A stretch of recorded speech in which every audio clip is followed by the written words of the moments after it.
The views and opinions expressed in the following program are those of the hosts and guests, and not necessarily those of the staff and management of WWDB TV.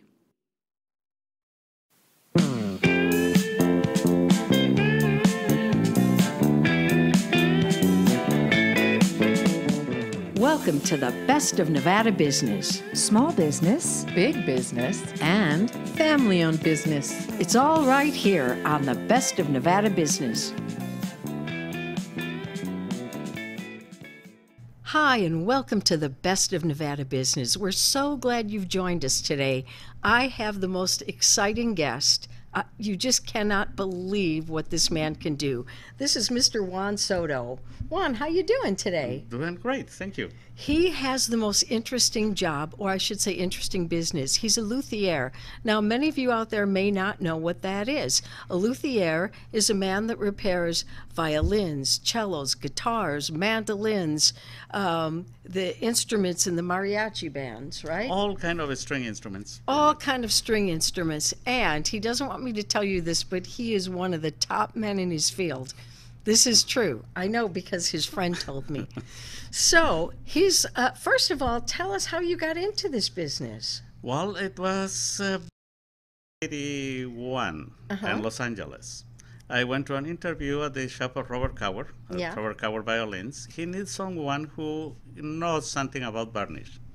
Went for the interview, I went for a trial, and then he started teaching me everything that I know is because of him. Robert Really? Cower in Los Angeles. Now, how long ago was that? I worked 23 years at his shop 23 years at his shop. That's pretty before I amazing. moved to Las Vegas and start my own business. I bet, was he sad when you left? Yes, he was. I bet he was, was. because, 23 years working with someone, that's And a long the time. last 6 months in his shop, all that I did was training somebody else to replace me. Really? Nothing Really? else but train someone. Well, you must love this so much. It's a very interesting profession. Did you Yes, ever it's- think when you were younger you would get into something like this? No. I always loved classical music. I always loved instruments, but I never had the opportunity to play or to learn any of the instruments. See, and that's what children should know. We want to teach all the children out there. You never know what comes along in life that opens up a whole world for you, right?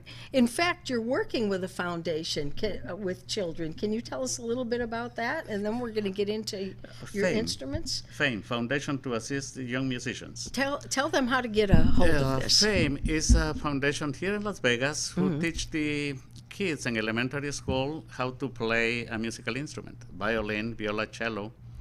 And they get 2 lessons a week, basically for free, get all the materials. And my part in the organization is to keep all the instruments in playing condition. Isn't that amazing? Isn't that amazing? Is there a website they can go to for the foundation? TheFame.com. Fame.com. I'm sorry, no, TheFame.org. FAYM, right? .org. FAYM.org. Go there and you can learn about all the children that he helps. But let's move on to something even more interesting.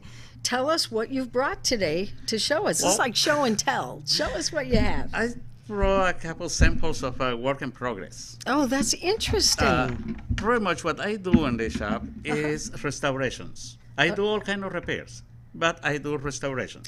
And I must say that he did a restoration for me, and we'll tell you about that in a little bit. But This is a 100 years old violin. that's 100 years old 100, also? Yes. And it was these corner blocks in here. These 2 here. Yes. There were, one was missing, the other one was cracked. Then I had to get wood and replace them. That's what I put in here. That I shows the new wood. After Okay. this, the wood has to be recolored. Okay. And then it has to be, has to be sanded initially, then recolored to the whole instrument. Now, when you put the face on, does this one, that wood wouldn't show once you put the face No, on? no. So why do you have to recolor it? Well, because I see it. Oh, see what a perfectionist he is because he sees it. That's a great answer. Okay. Most of the work that I do, it has to do with pride, with how I feel about it. And you know what? There's not many people like you left in the world anymore. I really appreciate that. Many instruments that I work on it. I open, I finish them, and then I play the instruments, and I don't like how they sound. So what happens And then I have to reopen and rework on them. Wow. Like this one, this difference in color here is because the wood here was too thick. Too thick? Too thick. Okay. When they make this instrument originally, the maker just decided to leave it a little thicker than normal. Okay. People do all kind of experiments. So you thinned it, made it a little thinner. What I learned from the shop of Robert Coward, we have a standard for instruments, and then we feel and we tap and we listen to the sound of the instruments. And This is the wood. amazing. And then based on that is where we decide what exactly the thickness should be. But there are instruments that I think they are right. I close them, make a bridge, make everything, and they don't sound good. So I reopen it until they sound the way I want it. That's amazing. That's amazing. Now, we have some tools over here. We have finger planes. I've never heard of finger planes. I know what a plane is, but Yeah, I grab brought one of these. all a set of collection of them. Now, when you have to make that thinner, is that what you use, the finger This is planes? that I use. Of course, this is for a cello or bass. Yeah. But we have the small ones, these ones, That's little amazing. ones, that they will cut into the wood in here. That's amazing. See, I would have thought you just had to sand it or something, but no, you No. plane it. But there is this one which is different than all of them. Now, tell our viewers about this one. This is amazing. You've got to hear the story of this. This one, I have special love for it. And tell them why. This is made of ironwood. Ironwood, and he made this himself. He And I hasn't make told this you. himself. So when I start working in my own instruments at Robert Coward, Yeah. I have some instruments at home, and I started doing some work in there. Then I don't have a set of those. Oh, you didn't have any yet. So Not you at the just, time. instead of buying it, you And- made your own. Well, That's they amazing. They are quite expensive. Are they? Yes, they are. Yeah. You're paying $300 for one of these. For one? Yes. Wow. And then, well, there are some Chinese ones that you have to sharp every other hour. That it will be. So it there will be is cheaper. There are different different quality. qualities for it, Different like everything. qualities. And so, So and then I decided to make my own, and I used one of the German blades, and I cut and did all of this. I make it with my own hands, and I used this for a while. that's so Yes. fascinating. Now I just keep it in the shop. I don't use it anymore, but But you just keep it because you love yes. it. That is so But- cool. So, That is so and- cool. And And then I brought two chisels that they are like the regular chisels that you see in any carpenter shop. One of these is round.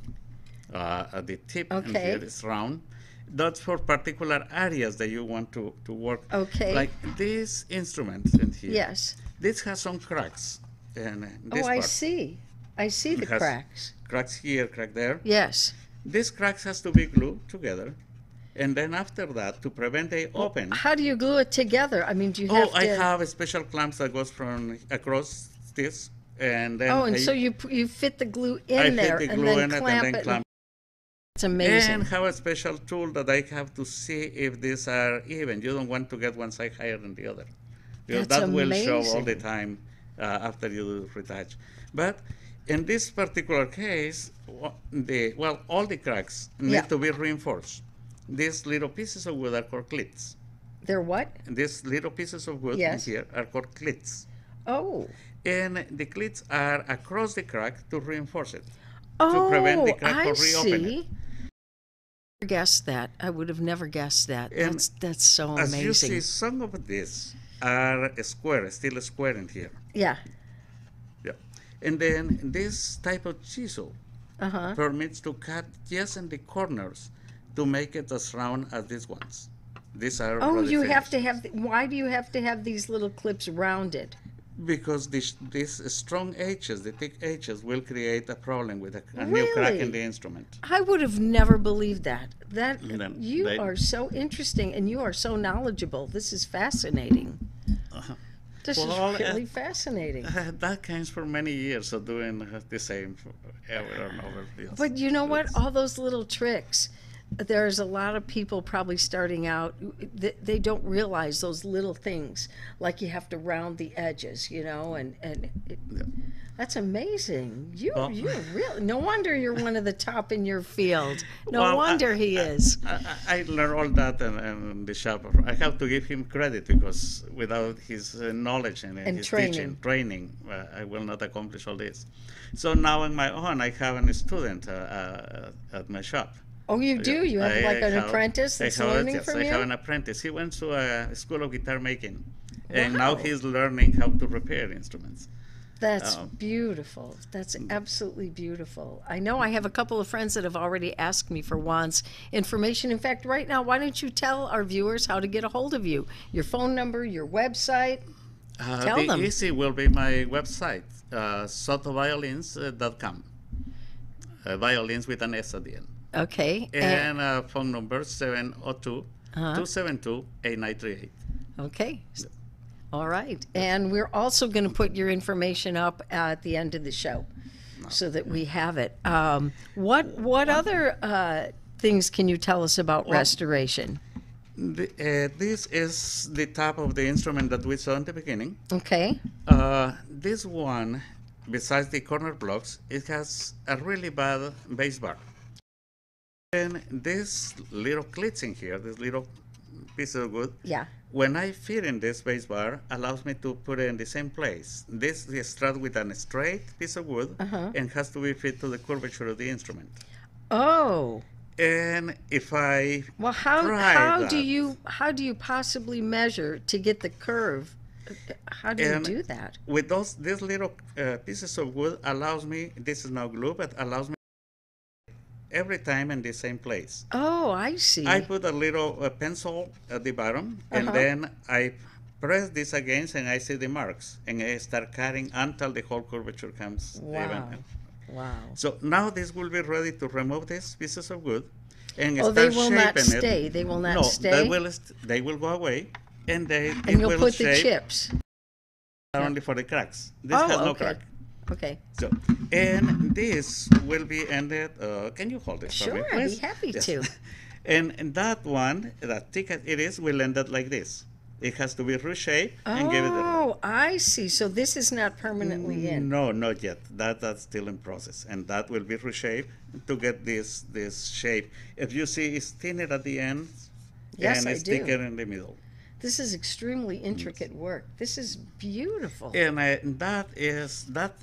that bar is the one that produce or give the tonality to the lower tones in the instrument. Really? And then has to have some specific thickness and height, etc.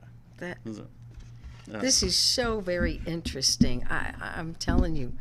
And what is this? What is this this right here? This is a caliper, a type of caliper, micrometer. This, and let me show you here to your audience here. And this dial here, Yes. from line to line, it gets a millimeter. So from 0 to 1 is 1 millimeter. 1 millimeter. Wow. From 0 to 1. Uh-huh. And then let me show you now here. Okay. From 0 to 1 is 1 millimeter. Each one of the lines in between is 1/10 of a millimeter. A tenth of a millimeter. Can you imagine measuring a tenth of a millimeter? And that is that we use Yeah. to check the thickness in the top. Oh. This has to be 2.8. Interesting. And there has to be 3 millimeters around the sound post. Interesting. And then, yes. So, and when it's 3.2, I have to get down the... You have to get it. So yeah, that's when you get the finger planes, and you Yes. have to just go a little bit at a little time. at a time, yes. Wow, that So is this so. is the... And this, I have one which is smaller than this. It's a little shorter. This one is for cellos, which are deeper. And then you Oh. have to check all the way in. Imagine this a cello, you put this all the way in to check the center of the cello. But I brought just one there. Well, the same is just show and this. tell. No. This is- and that's... This is so very interesting. Is there anything else you want to make sure that our viewers know about teaching children to play, about and what is really dear to your heart about the whole process of violins and getting people interested? Something that gets in my nerve is when people go and purchase instruments, especially instruments out of the big companies online, Yeah, out of the music stores. yeah, This instrument here, Yes. and your left, that's a finished instrument. There are Okay. many things to consider when buying an instrument. yes. People goes and they just get anything out of the shelf.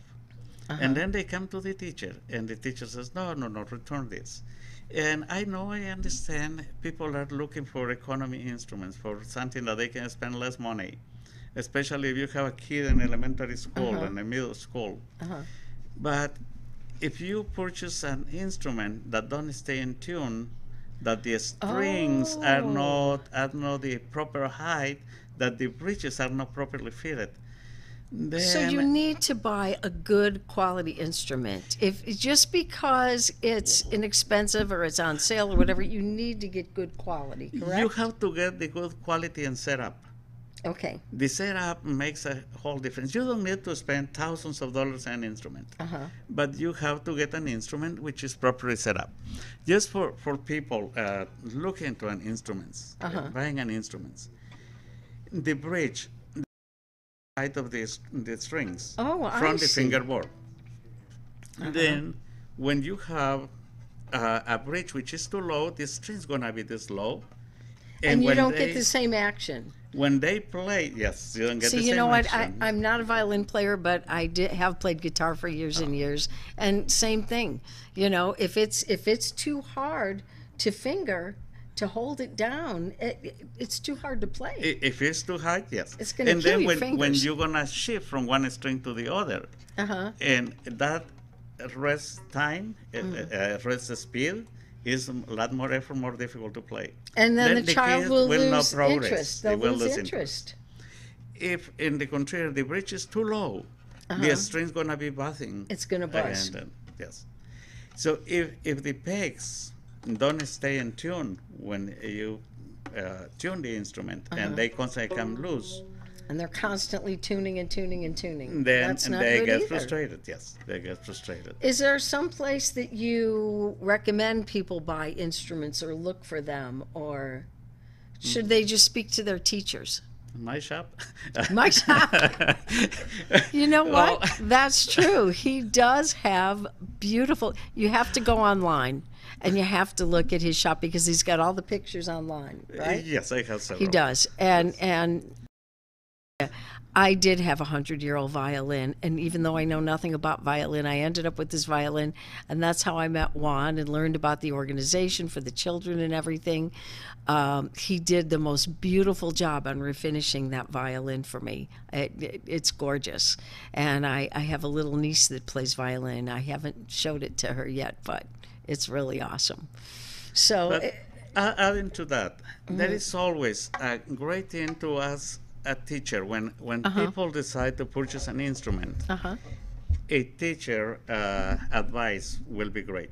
The teacher been in the business of playing instrument or teaching music for years, and they have a lot more knowledge. And often we have parents that they don't play, and they're gonna have their kids start and they playing. only look at price. They don't look at quality. Exactly. They don't look at the size. Because I know when you refinished my violin, you told me, your niece is a little too small for that right now. When she gets a little older, the violin, I didn't even know violins came in different sizes. But they do. They do. Isn't that interesting? Then the teacher's advice is always a good thing. They go with the teacher, and often that I tell all my customers is, if you like this instrument, take it to your teacher. Go and have the teacher play it. Get a second opinion for a friend or something, but don't buy it out just out the shelves. Don't buy it in the minute. Take it, try it, and most of the shops will give instruments to try out. And people can try it for a week. That's lovely, because you do need to try something, especially an instrument, before you buy it. Is your address on the website? Yes, it is. It is. It is on my website. Okay. Yes. Well, this is, and I can't believe you brought all these violins in and the work in progress. That was so nice of you to do that. Anything else you want to Well, make sure people know about you besides your website, your phone number, which will be up as soon as we're done? Well, this is just quite interesting. This is a tap of a violin in the very beginning of Oh, the. this is the beginning. That's the beginning of the whole thing. Well, there are two pieces of glue. Before this, there were two pieces of glue, but this started getting the shape. What type of wood, or are there different types of wood? All violins, from the expensive ones to the lowest ones, they are wood. What is They it? use maple, Maple. and spruce. Maple and spruce. And fingerboards are ebony. That the color of this black in the fingerboard does no color. Well, and the inexpensive instruments they use some soft wood and they paint it. This is the color of the wood. It's ebony. This is true ebony. And ebony is so dense that you put a piece of wood in water and sinks. Really? I did not know that. Did you know that? And they use it hardwood. We use hardwood in the instruments because the metal strings often mark the fingerboard when we press it down. And the hard wood does not. That's yes. This is just fascinating. This is just fascinating. But yeah, those two is just the beginning of an instrument. Once that you glue the top, then it has to start be carving from inside. And you use the finger. That's just the Finger planes. And And you just have to. Now, there's no way to do it quicker, like the first shot, and then go to the finger planes, or everything is just slow and meticulous. There is always there are machines that cut, but again, You don't like a have to machine, feel. do you? You like handcrafted, I can tell. There are factories that make instruments with machine, but when you have the instrument, you have to feel the resistance of the wood to determine how thick, how thin you go. Wow. You have to hold the tap and listen to the tone. And all that, the machine cannot do that. Here, let's do this. Let everybody hear. and the machine don't do those things. You know, you're right. I would have never thought of that. I would have never thought of that.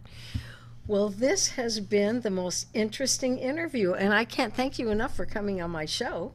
Well, thank you. That was interesting to show something of what I do. And tell our viewers again what your website is and your phone number. WWDBTV.com. And your phone number? 702-272-8938. Awesome, awesome. Well, I hope you get people coming down to. I've been to his shop, and it's absolutely. It's just a cute little shop, and it's just so interesting, and so many violins hanging on the walls. It's a beautiful place. People are welcome just to come and see what's in there. They don't need to purchase. They can come and. I get lots of people just with questions. They are welcome to come, and if I know the answer, I'm more than happy to help. Beautiful. So make sure you give Juan a call, Mr. Juan Soto. He really is one of the best in the business, even though he doesn't want me to say that. A little too modest, but you are awesome. And whether you're a violin player or any other stringed instrument, please give him a call. And thank you on the show. Thank you. We'll see you again soon on the Best of Nevada Business. Take care.